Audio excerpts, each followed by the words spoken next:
It could even be David. Ah, hi, Dorothy. Ah, I know you two. Hello there.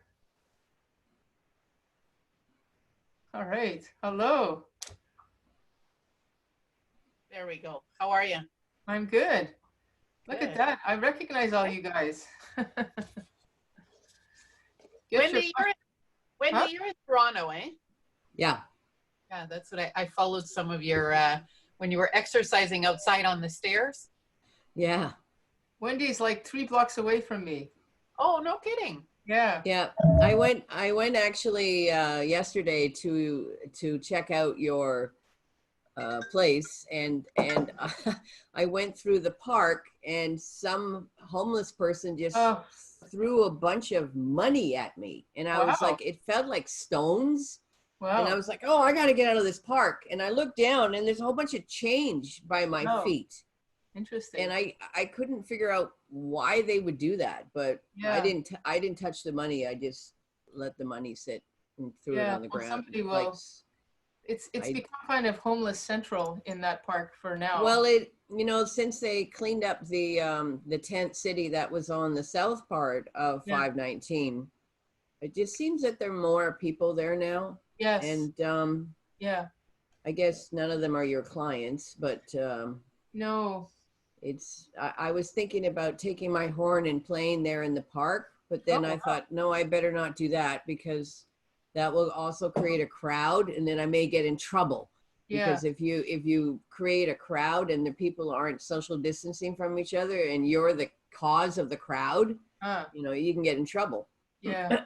Well, they occasionally have somebody that brings a guitar, and then it becomes a kind of hangout place for a few weeks. Yeah. With the tents and the guitars, and then the drums, right? Those drums, African drums, late at night. Yeah. That happens too. Hey, there's our David.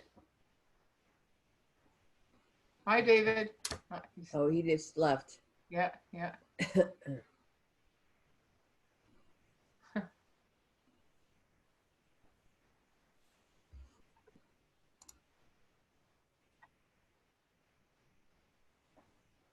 Hi, David.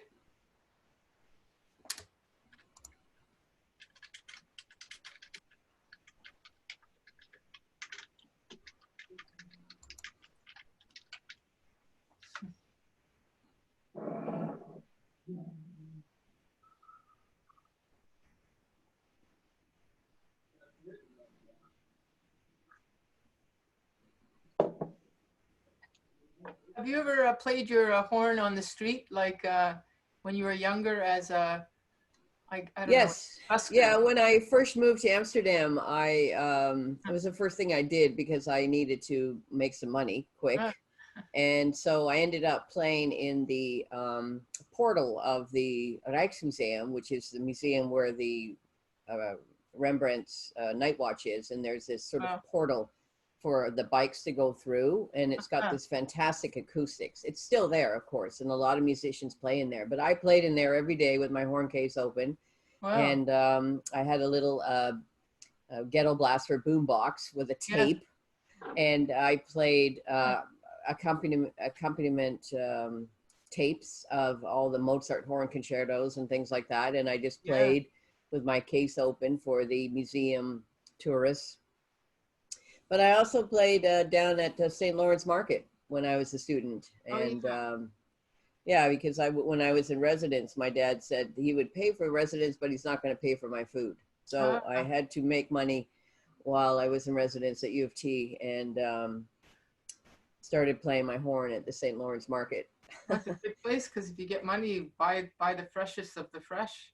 Yeah, that's true. But I bought the cheapest of the cheapest, and that was usually at because I was at the residence at Tartu, that's at Spadina and Bloor. Yes. I was at Tartu, so I went to Kensington Market a lot and bought the cheapest of the cheapest food at Kensington Market, and because I was so close. Yeah. And then lived on Chinese noodles. I think they were like 25 cents back then. I know, ramen. And craft dinner. So yeah, my university and conservatory days. Wow, we're getting lots of people today. That's great. Which view should I have it on? Speaker view or It doesn't matter. back view? Everybody's different, but I have it on the other view, the participant. Gallery view? Yeah, gallery view. That way you can see everybody. Okay. There's Jodi L. Hello, everybody. Thank you for coming. Yeah. And maybe at the beginning, we'll sort of introduce ourselves to each other and where you're calling in from and how you know David or Vera. It's 1 o'clock. We can actually start. Yep. So, all right. Diana, shall we start with you? Introduce yourself and where you're calling in from. Sure. I'm Diana. I'm from Aurelia. I am just over 3 years post-surgery. I found out about this from the Central Ontario Spring Fling site. I'm also doing Vera and Sandra's food addiction 6-week program as well. Great. Yeah. Well, thanks for joining us. And then we have Deborah. Hi, yeah, my name's Deb Palmer. I'm from New Liskeard, Ontario. I came onto the channel today because I'm in the group with Sandra and Dr. Tarman that's running right now. Great. Well, thank you for joining us. And you found out about this meeting through Dr. Tarman mentioned it. Okay, great. Great. Yeah, thank you. Thank you for coming. Thank you. We have Jocelyn Lamb. Hi. I'm from Port Sydney. I'm in a course with Vera and Sandra as well, and almost 3 years post-bariatric. From the Spring Fling page is where I saw the great for today. Great. Well, thanks for joining us, Jocelyn. And Dorothy. Hi, I'm from Sudbury. I'm 13 months out, and I'm also in that group, that 6-week course. Great. Great. And next we have Rosalind. Hi, I'm Rosalind. I'm from Ottawa, and I'm also in the addictions group with Dr. Tarman and Sandra. And I had my surgery 12 years ago. Wow, that's great. Well, thanks for joining us. And there's Dave. David, you can introduce yourself there. Yeah, my name's Dave Wolfe. I'm a registered dietitian, food addiction counselor from the Boston area. Just good to be here, answer any questions you might have. And that's it. Yeah. Great. Well, thanks so much, Dave, for joining us. And Andy G. Yeah, my name is Andy, and I was in OA for a lot of years, and then I did the sugar assessment with David Wolfe, and my world literally opened up just looking at the progression of my illness from childhood all the way through.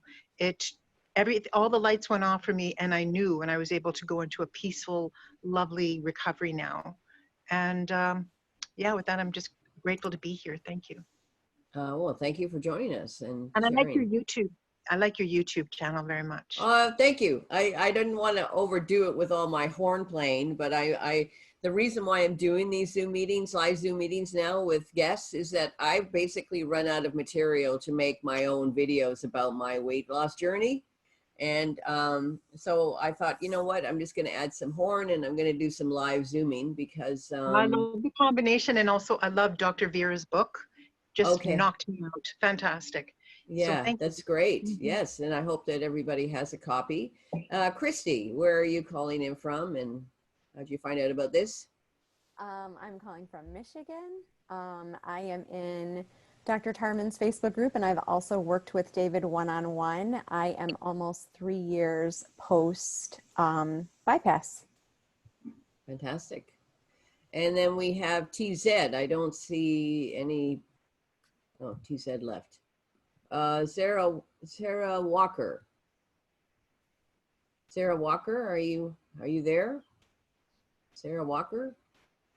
Zariah Walker is not replying at all. So Zariah Walker,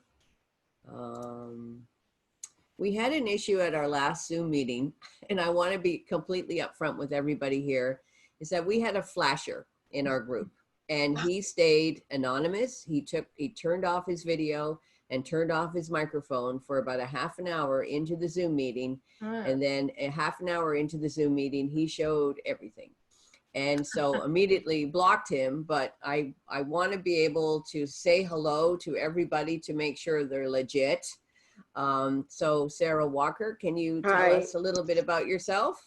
Hi, I'm sorry. I was on mute and I didn't realize.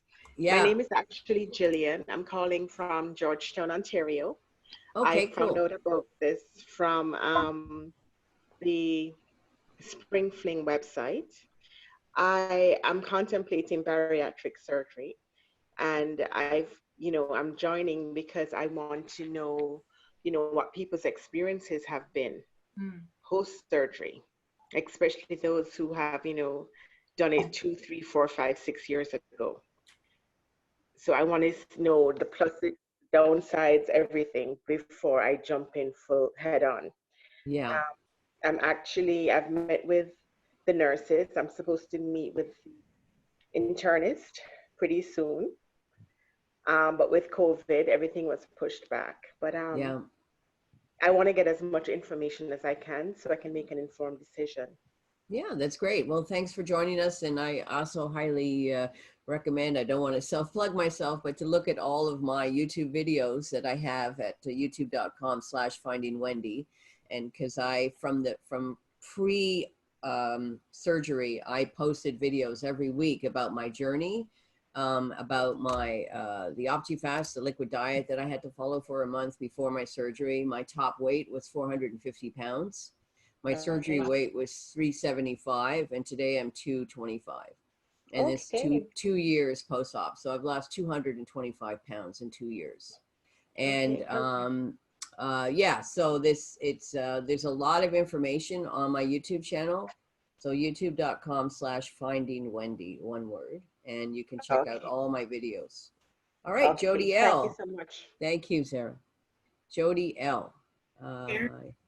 Hi, I had video before and something happened. I got bumped out and now I'm having some technical issues.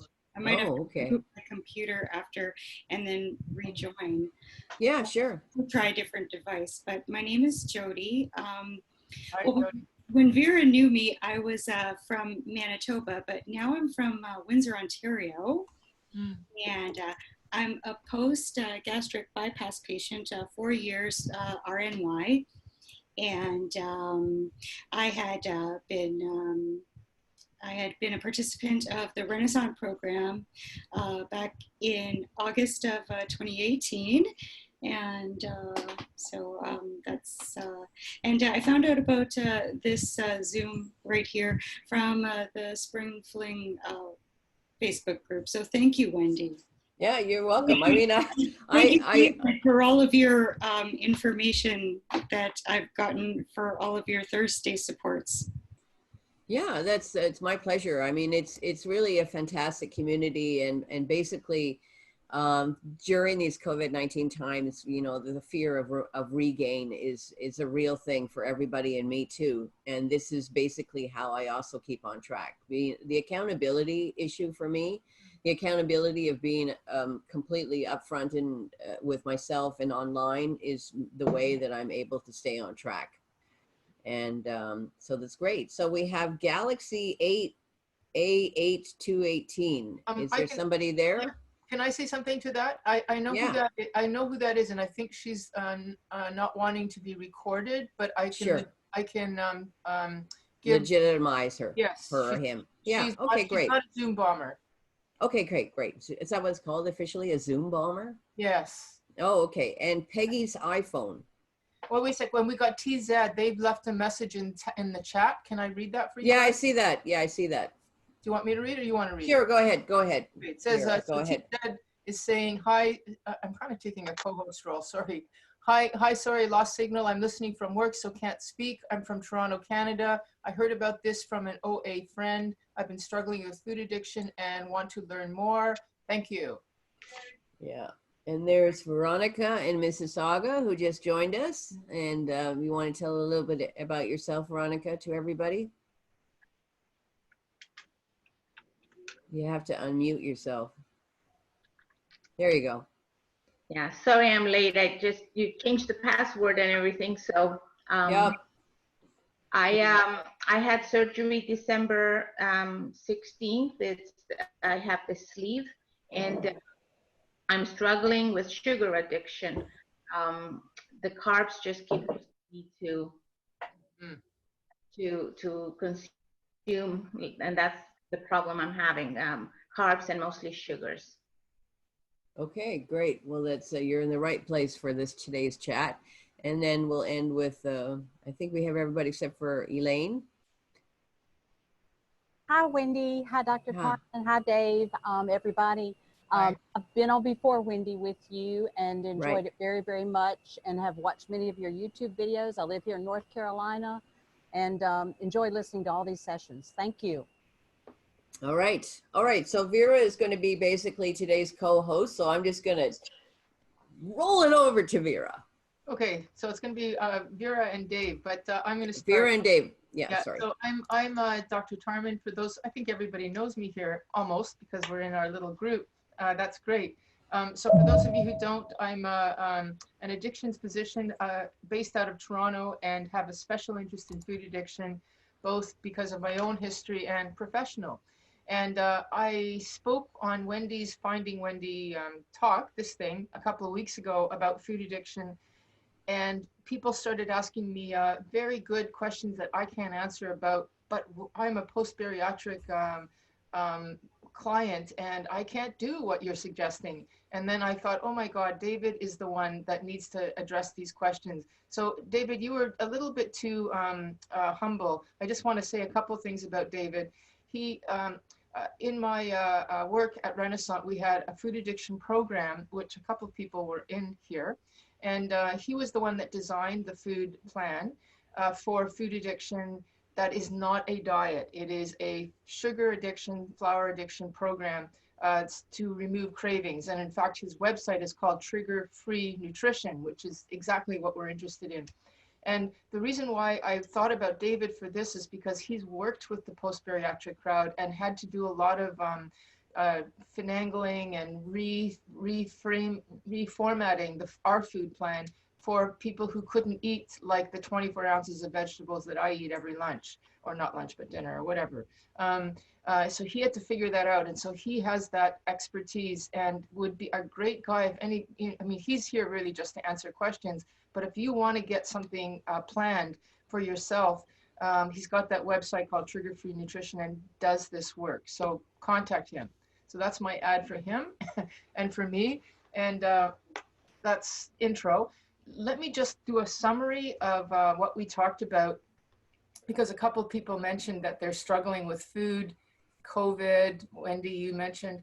The food addiction perspective is really just to say, this is not a diet, but this is a way to understand why it is that we eat foods that we don't want to be eating, but we're still eating them. And it's because we're recognizing that there's an addictive quality to those foods.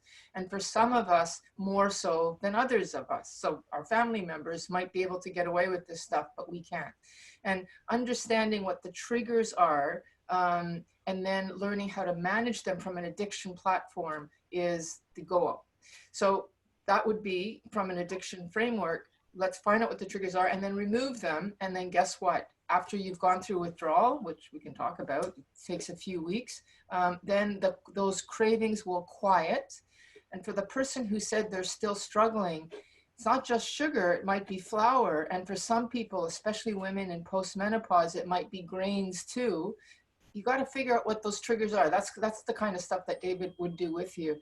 What are the triggers that are keeping the cravings going? Because the goal is to be free of cravings and just to eat when you're hungry and be happy with that.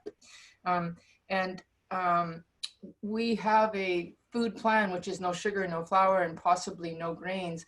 But what do you eat then is the big question. So David, did you want to say something first? And then I think we should open it up to questions because people had some great questions a couple of weeks ago. and there's always new questions. Yeah, so sure. So we know that addiction is a brain disease, right? And so it manifests in the brain. So one of the things that the surgery identifies is or takes into account is that we're rerouting or adjusting your GI tract, right? So we may be rerouting your small intestine with R and Y, or maybe making your stomach smaller in a sleeve. And some people who have had lap bands, same kind of idea. But so the brain isn't adjusted by the surgery. So that's one of the reasons that addiction will continue throughout the surgical recovery process. And so what I found, so I worked in a bariatric center for 3 years. Largely, I was trying to treat addiction.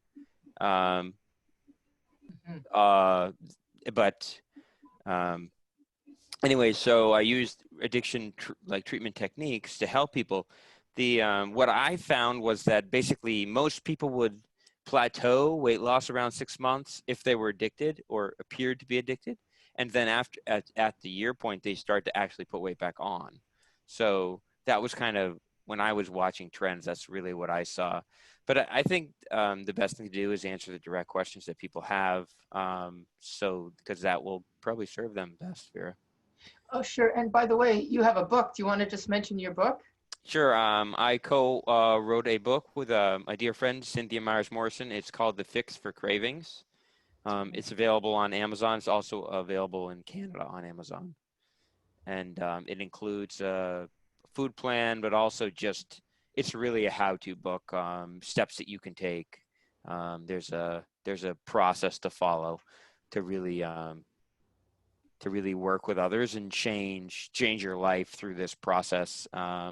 And Vera wrote the doctor's opinion, and so it's definitely worth reading. We're excited to have it out. Yeah, and lots of stories as well. Oh yeah, that's right. Yeah, that's right. We have stories, success stories in the back. Really helps people identify, is this me? Is this not me? That can really clear it up.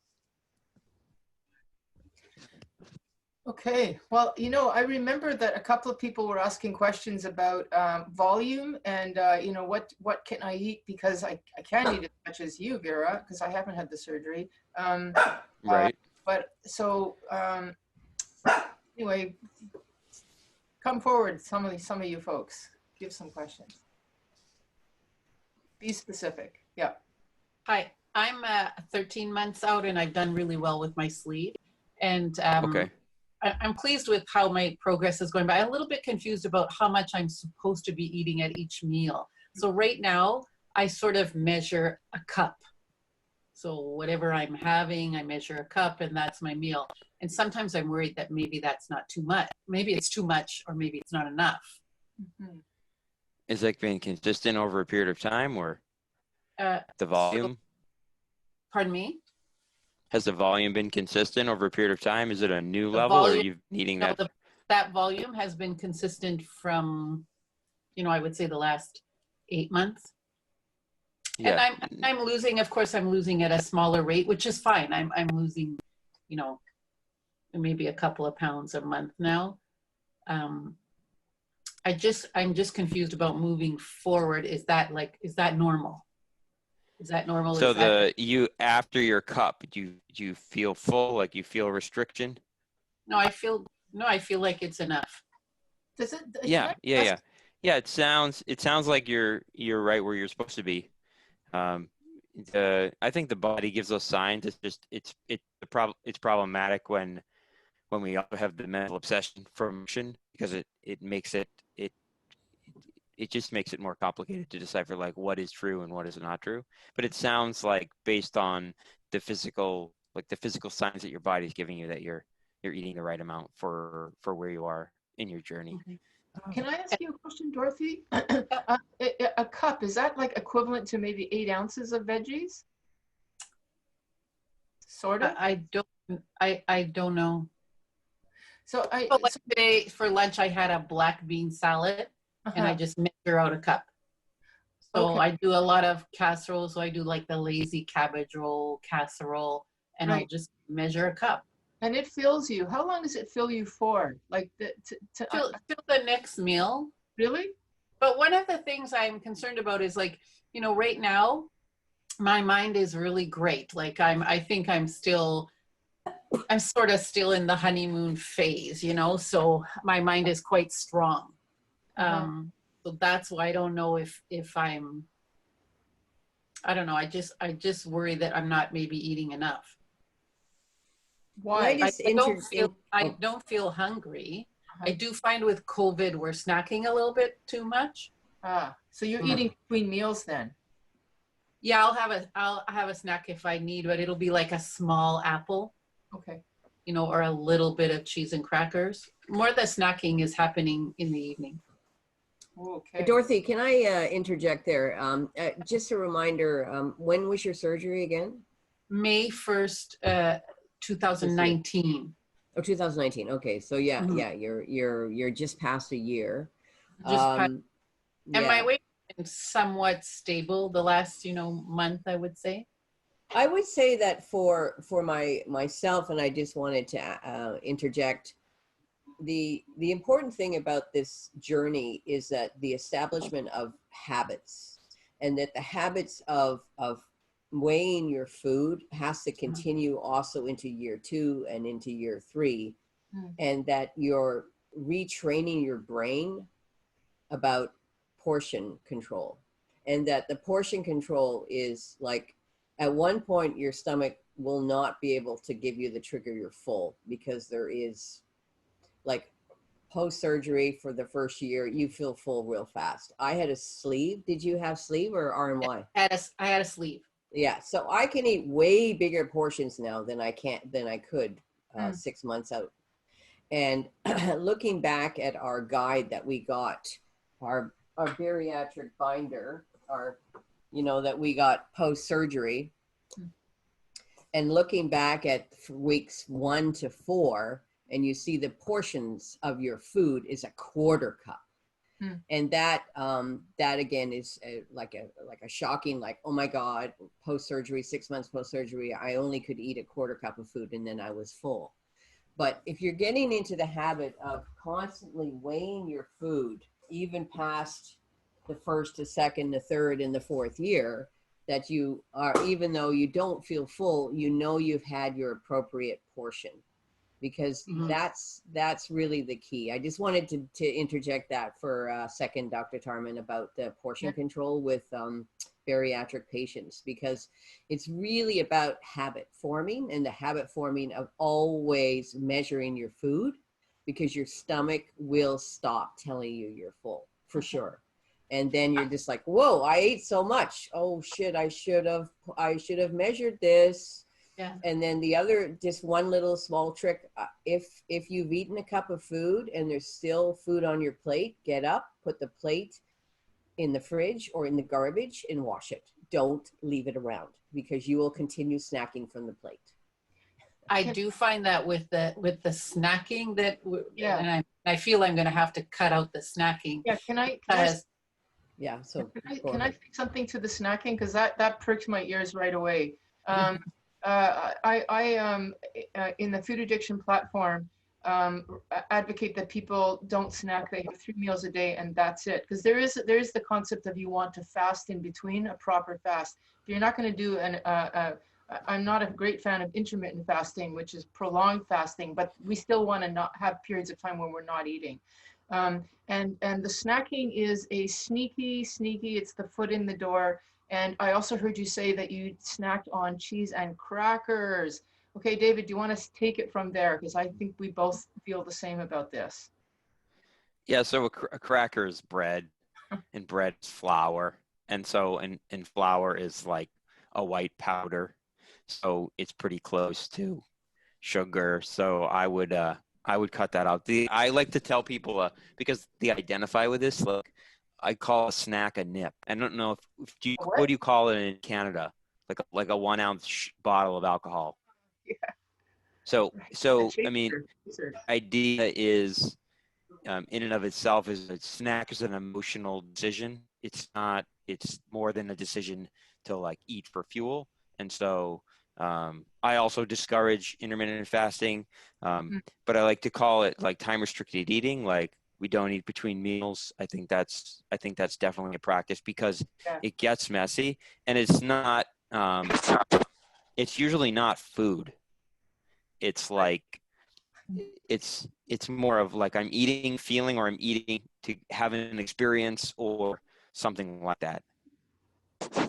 I have to agree. I totally have to agree because since I saw the snacking coming in, it is that, you know, it's the stuff that brings me a little bit of joy, like the crackers. And I think that I kind of know that I have to go back to 3 meals a day and nothing in between. And if I need something at night, maybe a small apple or something. Or maybe you're not having enough at dinner. Like that's not sustainable. No. And you have more fat or more protein. No, the snacking really has nothing to do with being, okay. It's really, it's, you know, bored or it's that, it has nothing to do with being hungry. So when you say no crackers, what about the seed crackers? No. No. I wouldn't eat crackers. Now, how do you really feel about it? No crackers whatsoever. I wouldn't eat that. That's easier to negotiate for me. Like it's easier to say I don't have it than try to negotiate. Right. Because the food plan should be clear. Do you know what I mean? We don't want you to have much wiggle room because I guarantee you're going to wiggle. So if there's room to wiggle, you wiggle. The addict wiggles. The addict wiggles. Yeah. Squirms even. So yeah, cut out the wiggle. That would, I think, serve you really well. So your plan also no to popcorn? Yes. Yeah. Correct. Okay, I have to go now. But if you're asking, Dorothy, if you're asking why, but your reluctance to give up popcorn is a message in and of itself. Exactly. Plus, there's that weight stall. What's the message? That you probably shouldn't be eating it in the first place. It's sticky, right? It's a sticky thought. Yeah. That's how it starts. And by the way, that weight stall, you ask your question, you know, like what is it that's slowing it down? There's the carb there. Popcorn is a carb. It's a refined, It's corn, This is like a come to Jesus moment. Oh yeah, we do those. Yeah. Thank you. At the time, but the truth can be highly spiritual. Yeah. Were you about to say something, Rosalind? Oh, I do have a question for David. Yes. Good. I'm probably out farther than anyone, and but I remember them always saying you make sure you have your protein first before anything else. Right. Now, if one was to change to a plant-based diet, I guess you can get protein out of other foods. So how would that work? Like. So my first recommendation is, if it's possible, to not go plant-based, because it's going to really limit you, and it's going to be really difficult to get what you need. There's a lot of information that's coming out now that's suggesting a lot of the reasons why people go plant-based is for the environment, and the reality is that if anything is harming the environment, it's industrialized farming. So I have this theory, and I'm an opinionated guy, you know. I have this feeling that greenhouse gases are probably caused by greenhouses, and that's where most of our produce is grown. So and then that these items that we get alternative protein sources from, like soy, aren't so good for the body. They mess with our hormone systems and our thyroid and things like that. I can attest to that for sure. I mean, David is, the thing about David, this is why I like him so much. He's not like your standard nutritional, internet nutritional coach that's talking. He's actually trained, with medical research about what is safe and what is not safe. Like, for example, soy it's an alternative for sure, but it's not a very healthy one. And so take. In as much as the medical world is on board, he knows that information. So I just want to vouch for that. Does anybody else have any questions? The other thing is, she mentioned, which is important, it's important to prioritize protein, but the main reason we need to prioritize protein is because it's what we call an essential nutrient. We can't store it. So we can store carbs in our muscle and we can store fat. Well, we all know that, right? Because we store it in our fat, but the protein needs to come throughout the day. So, so that's why it's essential. We can't store it. So, and we can only utilize so much of it at a time. So if I give you like, just hypothetically, if I give you 10 ounces of meat, you can't like use 10 ounces of bioavailable protein at once. So that's why you want to make sure that you're having it at most of your eating occasions, if not all. Okay, thank you. It also helps keep us full. Can you, David, another question, can you give a very, very basic, for a bariatric client, food plan, like 4 ounces of protein at breakfast, like not specifics, just basic, because I'm not even sure. Like, yeah. Yeah, so it's probably about 4 to 6 ounces of protein. Let's assume we're eating like 3 or 4 times a day, 4 to 6 ounces of protein, and then some vegetable. I don't know, maybe 3 or 4 ounces, and probably for each meal. Yeah, so some people follow the cup system. So yeah, I would say like probably 4 ounces of protein, 3 ounces of vegetable, a half a tablespoon to a tablespoon of fat. Wow, that's not very much. No, we have. No, it's not a lot of volume, but it has everything that a food plan like yours has, minus the veg volume. Yeah. Right, and I work with Go ahead. Oh, sorry. I was just going to say to clarify that this binder that we received of the food plan that we're supposed to follow in Ontario for the first 6 weeks involves, first of all, 6 meals a day, not 3. And the in-between meals are basically protein fillers. And we were told to have either cottage cheese or Premier protein drink. But my point is that the binder that we're sent home with or been studying with pre-surgery and then after surgery is filled with sugar and crackers and flour. Yeah. So it's something that is a brand new subject for a lot of bariatric patients, because we follow our nutritionist from our hospital who says yes to carbs, yes to crackers, yes to sugar, but at all limited amounts. So when we would have a meal, it would always be quarter cup size meals, portions. And, you would have yogurt with sugar in it. You would have Melba toast with cheese on it, or hummus. So the flour and the sugar was in our system right after surgery. Mm-hmm. I have a question about protein. Going back to what Rosalind said, the reason I can't have meats is because I have a hernia that compromises my intestines, and I'm waiting for surgery, but the meat won't go down, whether it's chicken or beef or any kind of meat. However, legumes like beans have sugar, so it kind of counteracts with my wanting not to consume carbs. I'm guessing dairy is the same, like cottage cheese has, like what would be an ideal protein that I could have other than eggs, which I'm aware of, that doesn't involve meat or soy products? Yeah, so, and fish is the same for you? No, tuna is good. So I would say I would prioritize seafood if you could. I would use dairy more as a supplement if you could help it. Like the sugar in dairy is okay to some degree, is it not, David? What's that? The sugar in dairy, like the lactase, is okay to some degree to have like a limited amount of dairy, right? Yeah, like depending on the person. Yes. Yeah, I would say that's true. Some people it's very triggering, and some people have no issue. So like if you were going to eat yogurt in a situation like that, I would probably eat plain yogurt that's pretty close to full fat. Yeah. I know your system of fat percents is different than mine, but if it was made with whole milk, it would be better. Okay. The other thing is, I don't know if you've tried, like some people can do ground meat, some people can't do ground meat. So it's just like, it's like, unfortunately, we're like science has come down to its initial tool, which was trial and error. Yeah. So really that's. I was asked to be on a low residue diet, which of Oh. course is the total opposite of. Right, but that's no beans.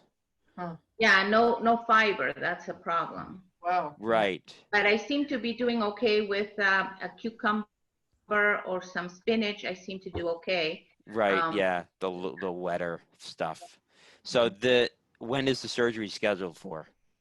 I don't have a date yet because weight loss has to come off first, and I'm 6 Oh, okay. months up, so And you had your surgery when? December. So I'm about 6 months out. Okay. Yeah. And I lost about 80 pounds. Wow. I see. Okay. So it was a hernia that manifested more recently. It was an incisional hernia from when my appendix Okay. burst. Yeah, they're gonna want you to lose as much weight as possible before you have that done. Yeah. Yeah, it's kind of like a catch-22. What do you know? It's like, you know. What's your 6 opinion? of one and half dozen of the other. Go ahead. Your opinion about protein drinks. I've heard that a lot, and I'd like your opinion. Yeah. So essentially, if we have the capacity to be addicted to sugar, we have the capacity to be addicted to artificial sweetener. So, and the drinks are full of it. My theory is that to a point they're needed in the beginning, I think.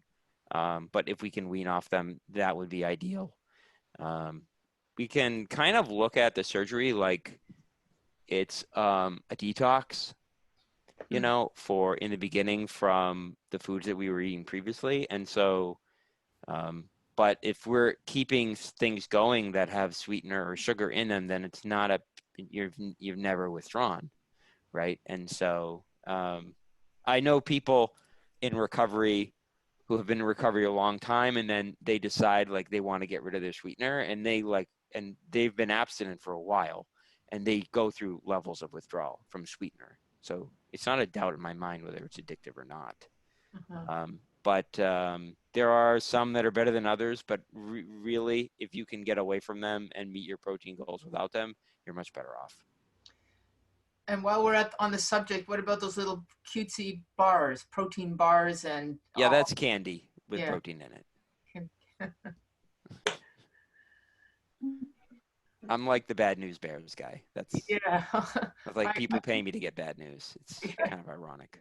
Well, it's the whole point of this meeting anyway is taking in a different approach. If you've tried your keto, you've tried Weight Watchers, you're at a point in your bariatric journey where you're seeing a regain, or you're seeing that you haven't really kicked the habit of binge eating. And that looking towards the food groups that you want to have in your life, if those are the triggers for your binge eating that's creeping back into your brain, and that if you're like what Dr. Tarman talks about in her book is that the best way to figure out what your trigger food is to remove it. To see if that's basically if sugar is your trigger, if the protein bars are your trigger, looking for a food group that you find that you want more of, like cheese and crackers. The crackers is the trigger. And that so that if you're wanting to continue on with your journey, as I'm always looking for working a lot on my mind. You have to constantly be working on your mind during the journey to make sure you don't fall off the wagon. Yeah. Right. Exactly. It's a journey, right? Like you're saying, and then you're going to pick up pieces of evidence along the way, and it's just your job is to handle them as soon as they surface, but you don't know when they're going to surface. Does anybody else have any questions or comments that they'd like to ask Dave? Well, can I just, I want to go back to this, if you don't mind, no, go ahead. Plan looks like. So 4 to 6 ounces of protein, and then we're really literally talking maybe. Well, so it depends where they are in their story. If they're like early in their story, then that would probably be split. That same amount would be split. Like each meal would be half. Does that make sense? So like you might have to split your breakfast into 2 pieces, and then it would be 6 meals. Right. It would be like 2 to 3 ounces. Right. Okay. but then that changes. But the veggies, like, is that really sustainable? Like, I'm somebody who eats. So, I mean, I work with some people that don't eat vegetables at all, and they do fantastically well. And just 4 to 6 ounces of protein and fat? No, they usually eat more protein than this isn't necessary. I'm not necessarily extrapolating from the bariatric population. I'm just saying there are people that don't eat vegetable matter and do fantastically well. So I know the veg count seems low, but a lot of the people that I work with, I would say that they wouldn't be able to handle like what you're used to. No, the stomach won't be able to take it. No, and I mean, I don't even just mean the bariatric population. I mean, just in general. Because it's a lot. I mean, for not that it's a bad thing. It's working marvelously, right, for you. But it's definitely one size doesn't fit all for sure. You know that. Yeah. But the when we can fuel with nutrient dense food, right, like the proteins and the fats, then the vegetables, what they really provide is like that like fullness, that like physical feeling of fullness. Yeah. But it's not necessary to have that in order to build and maintain abstinence. So I would say for some people it's very helpful. Okay, so give an example then of what a meal might look like that's more nutrient dense but less on the veggie, just for people as they're. You're talking about for a bariatric population? Yeah. Yeah, so I would just probably eat 1 or 2 more ounces of protein, and the fat might go up by like 25 or 50%. So instead of like a tablespoon of oil, it might be like a tablespoon and a half, and instead of like 3 or 4 ounces of meat, it might be 5 or 6. Okay. So it's just a little more of the protein and fat, and as the vegetable matter comes down. Okay, so just to belabor a point here, I'm hoping that this is helpful for other people. So that might be like a plate of salmon, like 4 to 6 ounces with a little bit of extra fat, and then maybe a few asparagus stalks thrown in. Yeah, or none, depending on what the person can handle, but yeah. And that will sustain them until their next meal. Yes. Okay, all right. Right, because if you look at like, if you're just, God forbid we look at the calorie paradigm because it's awful, but where the calories are coming from, right, even in your food plan, right, predominantly is protein and fat. Yeah. So we're just limiting the mass, but we're not really limiting the energy that's being provided. Okay, I see. By much, because vegetables don't carry much. Right. Okay. That's why I'm asking you to speak and not me. This is great. I hear you. No, that's good. I'm happy to speak. So Dave, I have a question regarding carbs then, because there's a lot of controversial yes and no conversations, even with my own nutritionist at Toronto Western Hospital. Okay. In her own office, I would see a display on the wall of the foods we're allowed to eat, and there is a big box of cereal, breakfast cereal. God. Yeah. And I point at it and I said, I thought we weren't allowed to have carbs, and i.e. breakfast cereal. And she said to me, no, Wendy, your brain needs carbs. You should have carbs. So basically you want me to debunk the myth, or? Well, what is your opinion? Yeah, debunk the myth, whatever your opinion is. You have 2 fuel sources, right, that we can use. Yes. We can we can't use them both at the same time very well. So we have to burn one or the other. So when we burn glucose, which is a carbohydrate, we can use that for fuel, or we can burn ketones, which is derived, what's called the ketone body, which is derived from the breakdown of fat. So the brain can be fueled with ketones. Yeah. The whole body can be fueled with ketones. The question I have is, were we originally designed to burn ketones, or were we originally designed to burn carbohydrates? Because if you look at the ancestral diet, this is before farming. Basically, we picked the vegetables that were around, maybe some berries, and then we ate meat and animal products. So we can't really decipher what system they were burning, but it seems like they were more likely eating larger amounts less frequently. And using what we were talking about before, like nutrient dense food. So you can definitely survive without carbohydrates. I have a lot of my clients thrive without carbohydrates. It's just a matter of kind of finding your sweet spot. Like what is the right fuel mix for you? And that can take time. But as far as breakfast cereal goes, it's probably not a good choice. It's definitely not a good choice. It's not going to fill you up. It's like kind of look at what happens when you chew something. Like they're like the processed food industry has literally designed foods that disintegrate in your mouth so that you will eat more of them. So you will buy more of them. Like the Dorito was specifically designed to have what's called a very small bolus size, which means that by the time you've chewed a Dorito, it's minuscule. And that's why you can eat so many of them. Well, also they're addictive, but that's besides the point. Well, yeah, in the bariatric world, we call them slider foods. Ah. Okay, yeah. Because it goes Slider straight foods, through. binge foods, right? Whatever you want. Well, it goes through your system the quickest. It does. Yeah, it right. disintegrates in your mouth. Disintegrates. Right. In So your cereal stomach. does the same thing. I mean. Yeah, popcorn does the same thing. And also the idea that we don't want you eating solids and liquids at the same time, where breakfast cereal is a solid and a liquid at the same time. Yeah, Right. That's right. That's right. I don't know. Does that answer your question? Well, yeah, you touched on a very interesting topic right there at the end, the 30-30 rule. So what's your experience with that? What is that?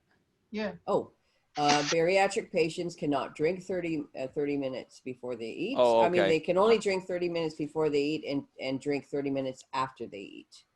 So, okay. I think that's important because it allows the food to stay in the stomach so it's not like forced to leave too quickly, which could lead to earlier onset of hunger. So especially if there's fat in the meal. So that one of the purposes that we use fat is it keeps food in the stomach longer. And since you've lost quite a bit of your stomach and you've lost quite a bit of your stomach's ability to produce hydrochloric acid, which is essential for the breakdown of essentially those protein dense items, those proteins and those fats. So we want the food to dwell in the stomach as long as we can. So no drinking wine while you're eating. Right, or anything. Yeah. Yeah.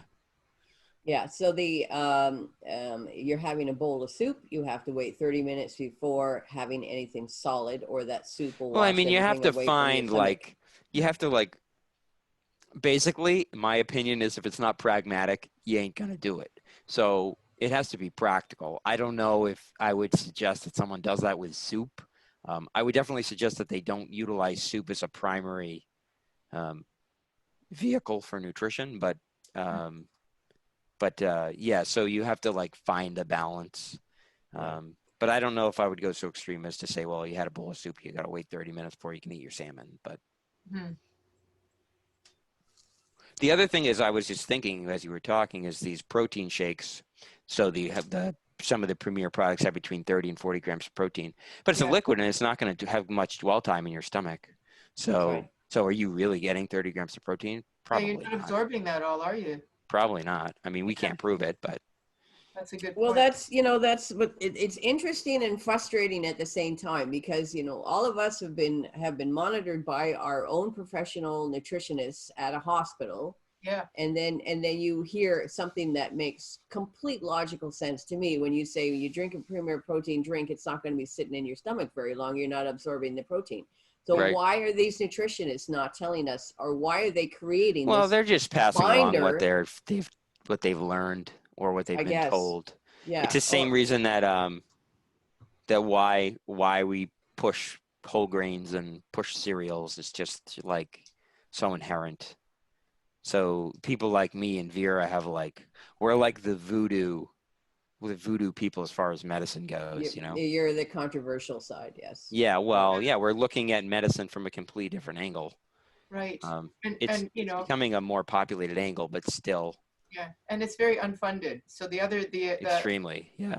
The kind of dietary advice that you're getting is funded by the food industry, basically. Yes, so, of course. We have to think about that. Right. And also I'm suggesting that you don't eat any of the foods those are the companies that are funding the system. Yeah. So that might be part of it too. Can I also say, Wendy, to something that you said earlier about does the brain need carbs? If you do need carbs because you're running a marathon race, like people will say, I've got a carb load, can I, and David, please correct me or add to what I'm saying, but we will make our own sugar. It's called gluconeogenesis. Like the liver will actually make sugar if necessary for fuel, if necessary. So we don't really need to have it because we have a system in place to get it if we need it. Right. The other thing is that if you are burning ketones for fuel, if you're in what we call ketosis, then during exercise, your blood sugar will go up, right? And that's normal. Your body is, what Vera's talking about, is creating glucose to sustain your exercise. Like that's totally normal. Like to have a post-exercise elevated blood sugar, like that's healthy in that situation. So that's totally right. And people can actually sustain long distance exercise without carbs. Yeah. And World In Health. fact, 30 minutes into exercise, you start engaging in what's called the Krebs cycle, which is literally like a fat-fueled system. So. Good. I was going to say the World Health Organization says that we are allowed to have, I think for women, it's 3 to 6 teaspoons of sugar a day, something like that. But that's the maximum. We don't need any. When you see those limits, it's talking about don't have more than that. But you can go from 0 to that much. Yes, closer to 0. Yes, closer to 0. I'm with you on that one. I know. So for those of you who are struggling with your food, ask these questions because I don't know the answers to these, but David does. Hi, it's Taz here. I have a question, a couple of them actually. When I did try to go for bariatric surgery, and I was declined, they told me that I had too much trauma in my life to undergo this particular procedure. And so I was put on the, the powder stuff that you take prior to surgery, the OptiFast. And I did not do very well on that. And the doctor told me that that was a sure sign that this was not a good surgery for me, because if I couldn't stick to the 2 weeks of the OptiFast, then chances are I couldn't stick to anything. And so I ended up getting abdominal cancer, in which they had to take a large part of my stomach out, and they ended up putting me on the bariatric diet because my stomach was so small after them having to remove it. And so I'm diabetic, and I want to say that, because you and David and Vera created this program, that it's great, but I am struggling on it. And I first was embarrassed to talk about it, and there's a lot of shame around it and stuff, because other people can manage to do it and be successful at it. And I can do it for about two weeks maybe, and then I go into this sort of period of withdrawal. There was also a period where my sugars were so low around Christmas time, I was fainting in the mall. I was like, my sugars were too low on this. And so when I went back to the diabetic specialist, they did tell me to increase the carbs or to add carbs, period. And so I've been trying really hard to struggle, but I'm just wondering if I struggle to this day.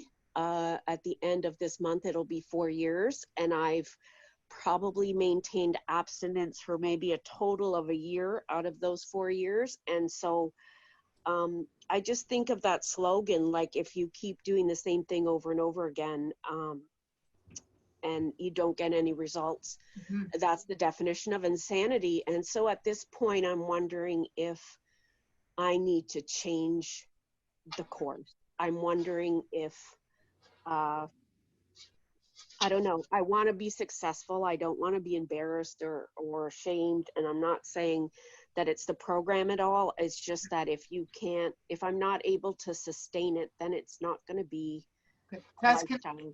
I'm just going to ask you, David, can you comment on the OptiFast, and then you can comment on the rest of what Taz said. But she brought up the OptiFast. Yeah, OptiFast is, I mean, I don't know the exact product. I mean, I've heard of it, but it's a liquid nutritional supplement. It's probably awful.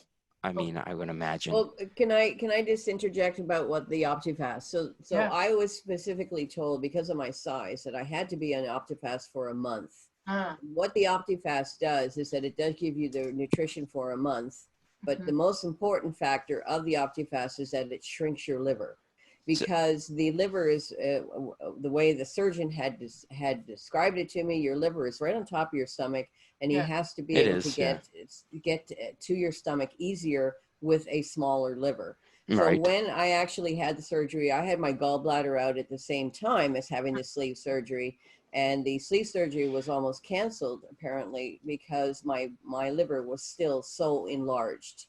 But he was able to do it. But my liver has, I guess, shrunk, hopefully by now. But being 450 pounds, of course, my liver was huge.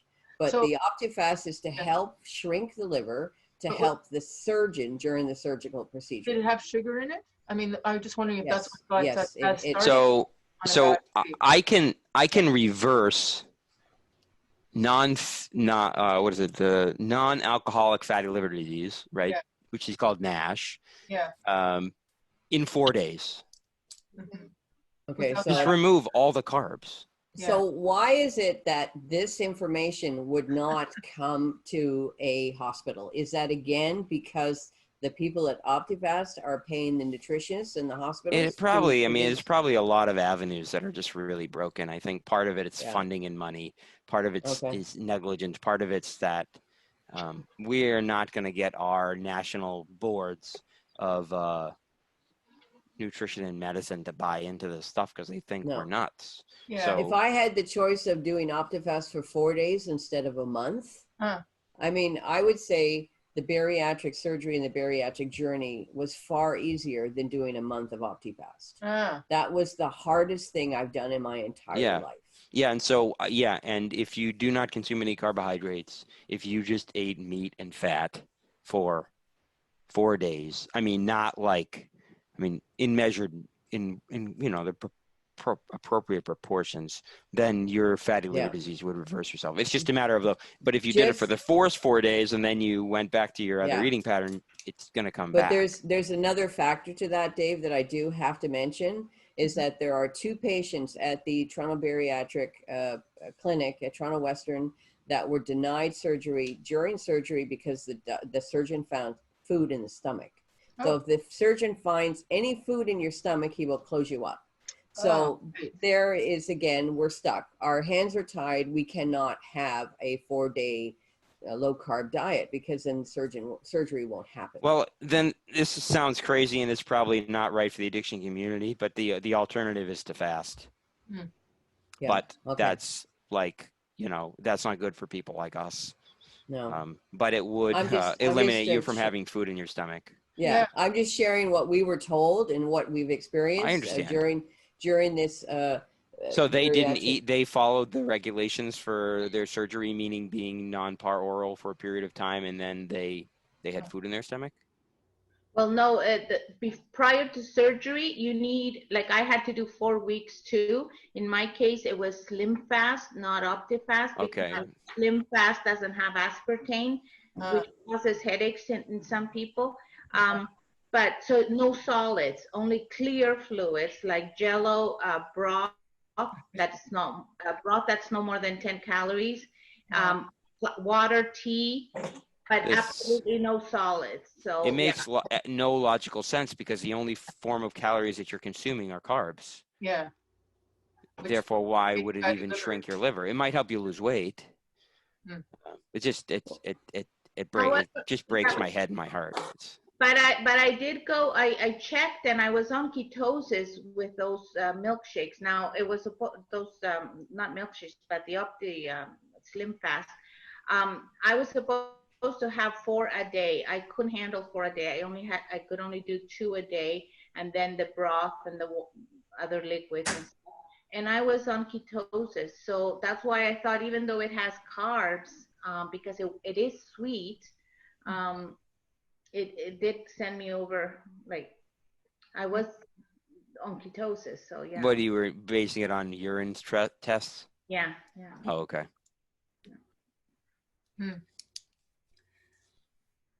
There was another question though. So the other question to address was, Taz was asking about the food plan. I mean, there's no food plan that's going to work for everybody.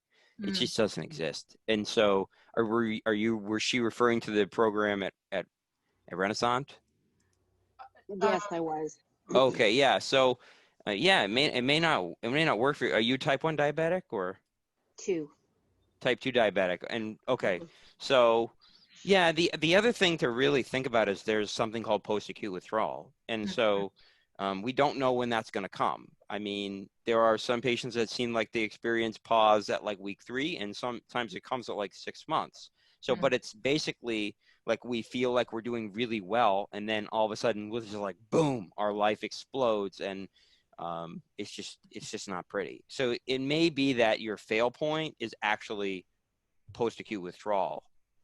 Because when I explain that to people that I'm working with in groups, they're like, why is it that like every time I hit week 7, I'm just like, I'm a bear, you know? And it's just like, or week 4 or whatever it is, that's something that needs to be addressed, because if we don't have the tools in place to deal with post-acute withdrawal, because we've left the treatment facility, we're no longer there, we're no longer in a controlled environment, we're living in our home and doing our life, and then we get hit with what we were getting at a lesser degree, but what we were in treatment for, then what do? We need tons and tons of tools.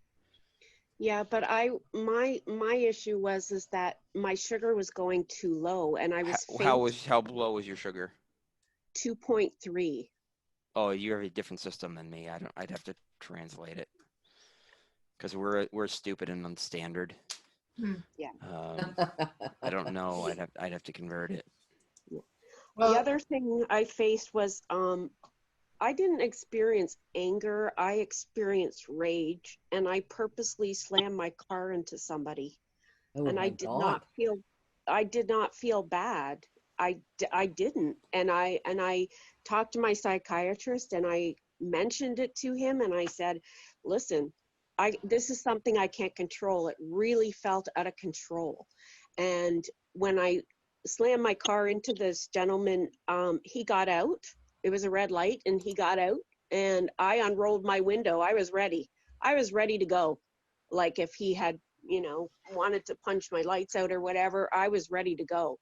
And it was uncontrollable. And it went on for 5-6 weeks, just like a raging. I had to stop driving. I could not control the rage. I isolated because I was so afraid of what I would do. It was kind of like a craving, like it would just come out of nowhere, and there was no predicting. There didn't seem to be a trigger. There didn't seem to be anything, and it would just come out. And that also frightened me. So before I went into treatment in the house, I was isolated in my place for 5 years. So going into the house was the first time I'd been out socially. And that was too big of an adjustment for me at the time, but I know that now. But those two things, like the fainting because of the low blood sugar and the rage, absolute saw red. I couldn't control it, and I'm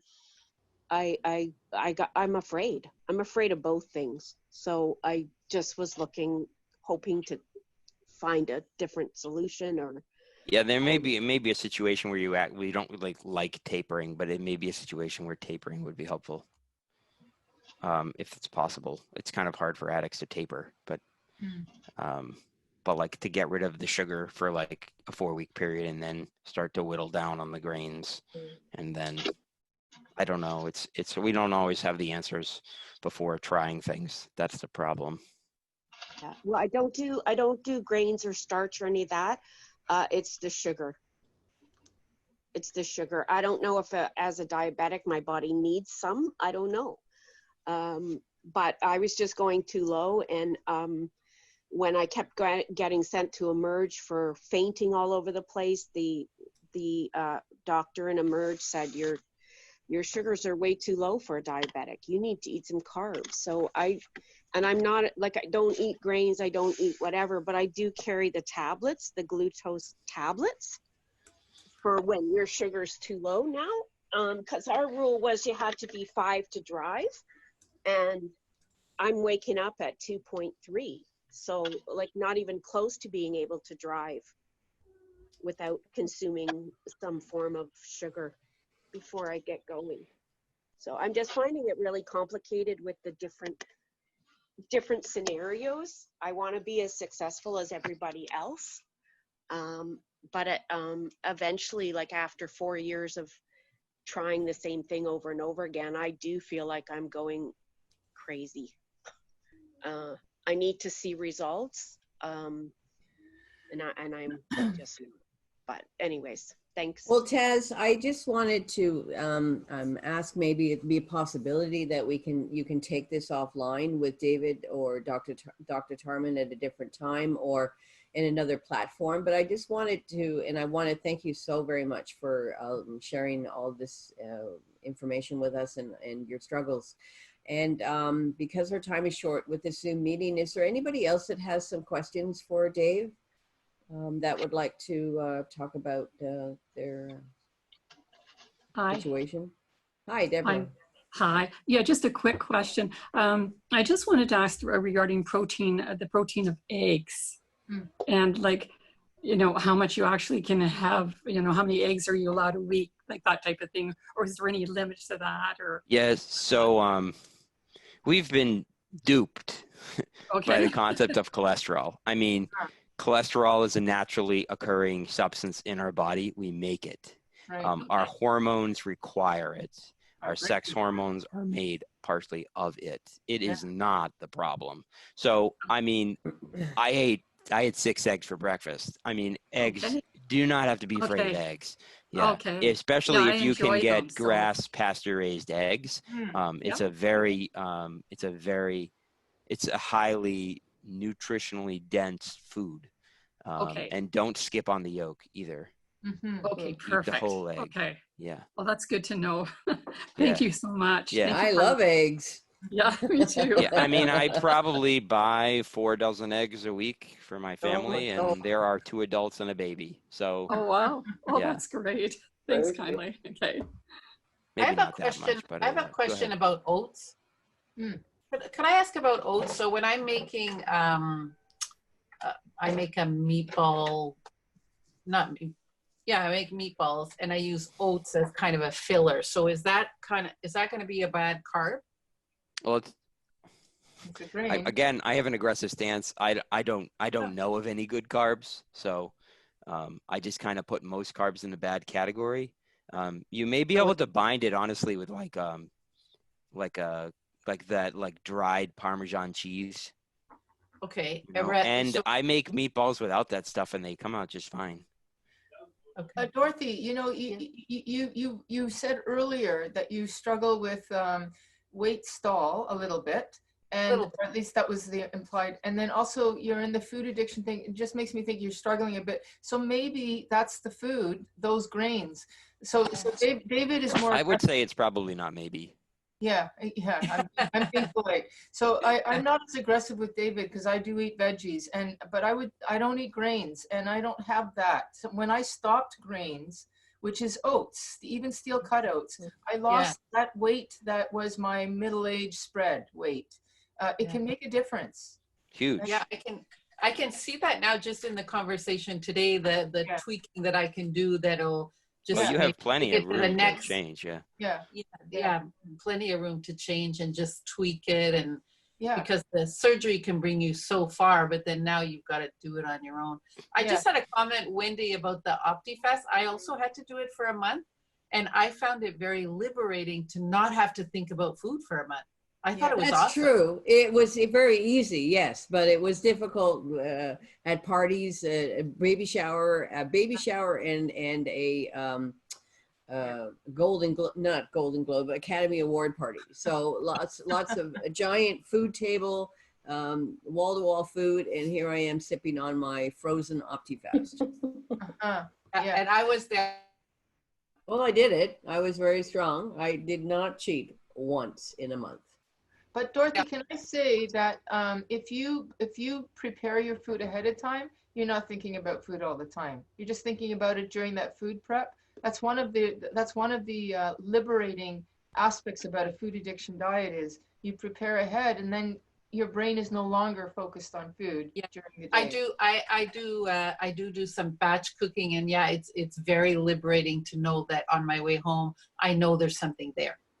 I know that there's something of nutritional value. Yeah. So your tiered plan is remove flour, like for a week. Yeah. See what happens. Then if not, remove grains. Including flour. Yeah. Right, both. Yeah. Like so, once you remove flour, then keep flour removed, then remove grains, and then hopefully your life is transformed. Yeah. And that's what I would do. My life is transformed. I just need to tweak it now. Yeah. Yeah. For sure. Thank you so much. Sure. I would just like to say, David talked about tools, and I have come to learn after 12 years, the surgery was just a tool. I was a sugar addict before the surgery, and I'm still a sugar addict, and I'm struggling terribly. But it is just a tool. So for anybody going forward, it's not just a matter of just having the surgery. It's a matter of getting on with your life and getting some help. Like I have to get help with my addiction because I gained not all of the weight back, but I gained a fair amount of the weight back because I went back to my old eating habits. I couldn't eat as much, but I ate often. And that's, like after 12 years, I still don't drink with my meals. And as Wendy said, a half hour before I eat, half hour after, I don't have anything. But I just want to say it is just a tool. Absolutely. And we have lots of tools, but you can't, it's a little hard to put in a nail with a wrench. So there's only, our limitations to how you can apply each tool. So I just wanted to also ask, because the type of food that you were talking about sounds like a keto diet because of the low carb, no carb, high protein or high fat volume. Is it comparable to a keto diet? So here's the problem with keto. The problem with keto is it means 1,000 things to 1,000 different people. So like there are people on keto that eat pork rinds, as a source of fat and protein. Like that's not what I'm suggesting at all. I'm suggesting that if you eat nutrient dense food and your diet is devoid of refined carbohydrates, that you can burn fat for fuel. So, but I think the word keto gets, because some people will say, well, I tried keto before, but not as a addiction recovery tool, but rather as a diet. And that doesn't work because it just doesn't, because they're not addressing the actual problem, which is the disease, which manifests as a physical allergy and a mental obsession. So if that's not addressed, it's not going to go away. If I can just interject, David, but don't go back. If you go on some of these keto sites, like Facebook groups, they're like, wow, I found this amazing cheesecake thing that's no sugar, no carb. That's not what that's not a keto diet that we would advocate, because it's still very addictive like. So we're talking about something that's protein and fats and no refined carbs, tweaking it according to your needs, but not addictive. And so many keto plans are still very addictive. Yeah, so there's something called like a fat bomb. Yeah. That's like even the name of it itself scares me. I don't. But the point is, if we're eating real food, and I find that food addicts do well in ketosis. So I don't know what else I was going to say, but yeah. So I don't think that people should be taking things that they used to binge on and recreating them. Yeah. I don't think that if you binged on cheesecake that you should even contemplate making cheesecake. To me, that sounds like a terrible idea. If you have a problem with crackers, don't try to make a cracker out of cheese. Is that along the same lines as don't give an alcohol-free beer to an alcoholic? Yeah, right, exactly. Beautiful. I worked with a guy who helped me come up with what I call my trigger-free triangle, which is like a way to assess if a food is a problem for you. And basically the points of the triangle are guilt. If it causes guilt, debate, or there's some level of romance or rendezvous about the food, then the food shouldn't be included. Like that's like a drug to you. It changes the way you feel. But he came up with this thing. He would say non-alcoholic beer is for non-alcoholics. So it's the same idea. Right. Beautiful. He had a way with words. Yeah. So sugar-free chocolate is the same as well, it's crack chocolate. cocaine. Right. Yeah, exactly. Yeah. I have a question. Also another white powder, by the way. Go ahead. Sorry, you mentioned, okay, so no refined carbs. Does that mean you can have complex carbs like, say, sweet potatoes? Or is that a no as well? Well, it's hard because it totally depends on the person. I personally don't eat them. I kind of put that stuff, I kind of lump it into the grain category, even though it's not actually a grain, but its nutritional profile is very similar to grain. Okay, thank you. Kind of like All you right, can turn a potato into potato starch, so therefore you could kind of turn a potato into flour. So that's my theory. Yeah. Okay. So I think that we can wrap this up. We've gone for an hour and 15 minutes now, and I wanted to personally thank Dave and Dr. Tarman for joining us today in this Zoom meeting. And certainly I'll be posting this whole Zoom meeting on YouTube once it gets uploaded, because an hour, 50 minutes on YouTube equals 3 hours of upload time. So that's how long it takes. And so I just wanted to thank everybody for coming today, and thank you to Dr. Tarman and to Dave. And if you have any further questions, you can certainly go to their website for the Center for Addiction website, where you can just send an email message or whatever. You can go on the Facebook page, the I'm Sweet Enough, because we're both on that page on Sugar Free for Life. Yeah, we're both pretty active on there.